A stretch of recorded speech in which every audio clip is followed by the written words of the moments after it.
Assalamualaikum warahmatullahi wabarakatuh. Konnichiwa minasan. Watashi wa Suci desu. Watashi wa Pradita desu. Watashi wa Raihan desu. Watashi wa Syarakian desu. Watashi wa Rebido desu. Watashi wa Adib desu. Watashi wa Radi desu.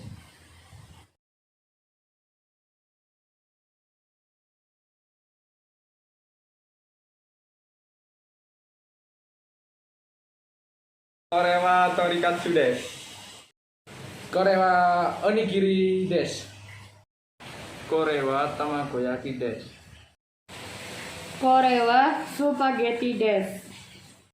Kore wa Soseji desu. Kore wa Nikuman desu. Kore wa Namasu desu. Sejarah bento. Pada akhir zaman Kamakura, orang Jepang mengenal makanan praktis berupa nasi yang ditanak dan dikeringkan. Makanan ini disebut hoshi dan dibawa di dalam tas kecil. Hoshi bisa dimakan begitu saja atau direbus di dalam air sebelum dimakan. Di zaman Azuchi Momoyama 1568 sampai 1600, orang sudah mulai senang makan di luar, dan kotak kayu yang dipernis digunakan sebagai wadah membawa makanan. Bento mulai dikenal sebagai makanan praktis dalam kesempatan hanami atau upacara minum teh.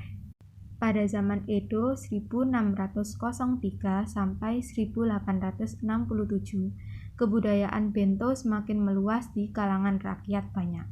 Orang yang berpergian atau berwisata membawa makanan praktis yang disebut koshi bento. Isinya berupa onigiri yang dibungkus daun bambu atau nasi di dalam kemasan kotak beranyam dari bambu yang diikatkan di pinggang.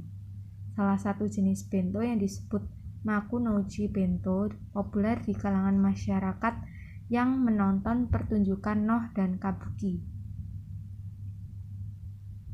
Di zaman Edo, cara memasak, mengemas, dan menyiapkan bento untuk kesempatan hanami dan hinamatsuri sudah diterbitkan dalam buku resep makanan.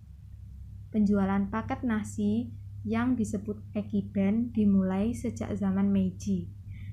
Ekiben dimaksudkan untuk dinikmati di atas kereta dan sering merupakan hidangan khas dari daerah tempat stasiun kereta api tersebut berada. Pada 16 Juli 1885, di stasiun KA Utsunomiya dijual ekiben berupa 2 buah onigiri berisi umeboshi dan potongan asinan lobak dengan pembungkus daun bambu. Bekal bento yang dibawa murid dan guru juga mulai populer pada zaman Meiji. Jam pelajaran baru selesai di petang hari dan sekolah-sekolah belum memiliki dapur dan kafetaria yang menyediakan makan siang. Selain bento berisi nasi, penjual bento juga mulai menyediakan bento ala Eropa berisi sandwich.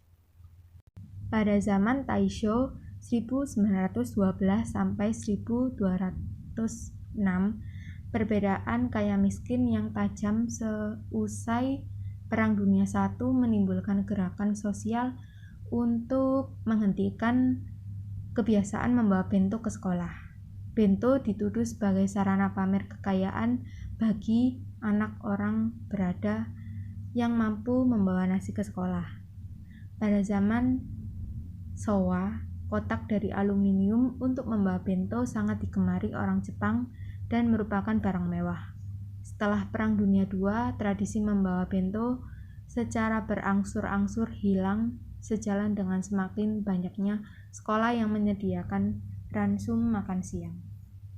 Bento kembali populer pada tahun 1080-an.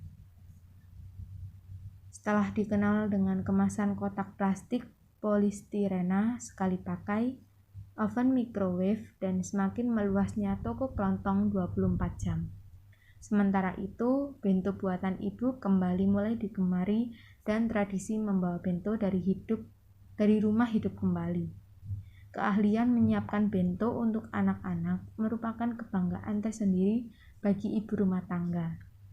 Lauk seperti sosis dan nori dipotong-potong atau digunting untuk dijadikan hiasan seperti daun, bunga, binatang, hingga karakter anime. Arigatou gozaimasu.